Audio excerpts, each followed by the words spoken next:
నమస్తే, welcome to KTV Telugu. నేను సహస్ర. Corona భయాలు మళ్లీ మొదలవుతున్నాయి.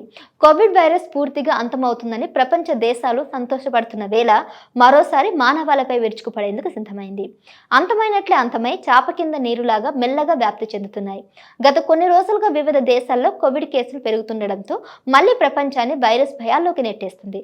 ఈ క్రమంలోనే అలర్ట్ అయినటువంటి WHO ప్రపంచ దేశాలకు హెచ్చరికలు జారీ చేసింది. ప్రపంచ దేశాలపై మరోసారి పడగ విప్పేందుకు కరోనా మహమ్మారి సిద్ధమవుతున్నట్లు తెలుస్తుంది. గత కొన్ని రోజులుగా అంతర్జాతీయ పెరుగుతున్న కోవిడ్ కేసుల సంఖ్యను చూస్తే అదే అర్థమవుతుంది. ఈ క్రమంలోనే ప్రపంచ ఆరోగ్య సంస్థ WHO తాజాగా ప్రపంచ దేశాలకు హెచ్చరికలు జారీ చేసింది. ప్రపంచ వ్యాప్తంగా ఉన్న 84 దేశాల్లో గత కొన్ని రోజులుగా కరోనా కేసులు పెరుగుతున్నాయని అంటున్నారు. గత 2 వారాల్లోనే ప్రపంచ వ్యాప్తంగా కరోనా కేసుల సంఖ్య సాధారణం కన్నా 20% అధికంగా నమోదైనట్లు WHO ప్రకటించింది. ప్యారిస్ ఒలింపిక్స్ పాల్గొనే అథ్లెటిక్ కోవిడ్ సోకిన విషయాన్ని కూడా గుర్తు చేసింది. ప్రపంచ వ్యాప్తంగా ఉన్న 84 దేశాల్లో భారీగా కరోనా పాజిటివ్ కేసులు నమోదవుతున్నాయని WHO పేర్కొంది. గడిచిన 2 వారాల్లోనే కోవిడ్ కేసులు పెరుగుతున్న వేళ సాధారణం కంటే 20% ఎక్కువగా ఉన్నందువల్ల చాలా జాగ్రత్తగా ఉండమని హెచ్చరిస్తుంది. ఇక కోవిడ్ టెస్టులు చేస్తే 10% పాజిటివ్ కేసులు నమోదయ్యాయని WHO డాక్టర్ మరియా వాన్ కూడా చెప్పారు. జెనీవాలో ఏర్పాటు చేసిన మీడియా సమావేశంలో ఆయన ఈ విషయాలను వెల్లడించారు.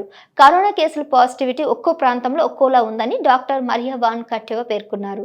అయితే కరోనా మహమ్మారి ఈసారి మనుషులపై విరుచుకుపడితే తీవ్రమైన పరిణామాలు ఉంటాయని ఆమె తీవ్ర హెచ్చరికలు చేశారు.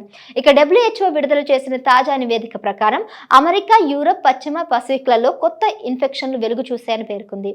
ఈ కొత్త ఇన్ఫెక్షన్ల కారణంగానే తాజాగా కేసుల సంఖ్య పెరుగుతుందని వివరించింది.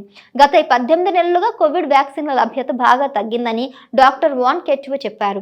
కరోనా టీకాల ఉత్పత్తిదారుల సంఖ్య కూడా బాగా తగ్గిందని, కోవిడ్ వ్యాక్సిన్లు మార్కెట్లో ఉందని, టీకాల ఉత్పత్తి పెంచాల్సిన సమయం ఆసన్నమైంది కూడా అని చెప్పారు. COVID-19 ఈసారి సమర్థవంతంగా ఎదుర్కోవడానికి ఆయా దేశాలు చర్యలు తీసుకోవాలని ఆ సందర్భంగా WHO హెచ్చరించింది. కోవిడ్ మహమ్మారి ప్రభావం పూర్తిగా తగ్గిందని అనుకోవడం తప్పవుతుందని, దీనిపై పునరాలోచన చేయాలని ప్రపంచ దేశాలకు డాక్టర్ వాన్ కెట్వా సూచించారు. తీవ్రత ఎక్కువగా ఉండే వేరియంట్లు పెరిగే ప్రమాదం ఉందని ఆమె తెలిపారు. ఇప్పటికీ కోవిడ్ మనతోనే ఉందని అన్నారు. ఇటీవల కాలంలో ప్రపంచంలోని వివిధ దేశాల్లో సీజన్తో సంబంధం లేకుండా కరోనా కేసుల సంఖ్య పెరుగుతోందని వాన్ కెట్వా స్పష్టం చేశారు. వేసవిలో కూడా కరోనా వైరస్ చాలా వరకు వ్యాపించిందని WHO సంస్థ వెల్లడించింది. ప్రస్తుతం ఉన్న దానికంటే 2 నుంచి 20 రెట్లు వైరస్ వ్యాప్తి ఎక్కువగా ఉంటుందని ఆందోళన వ్యక్తం చేసింది. Please do subscribe to Please do subscribe to Please do subscribe to Please do subscribe to Please do subscribe to Please do subscribe to KTV Telugu. KTV Telugu. KTV Telugu. KTV Telugu. KTV Telugu. KTV Telugu. Please do subscribe to KTV Telugu.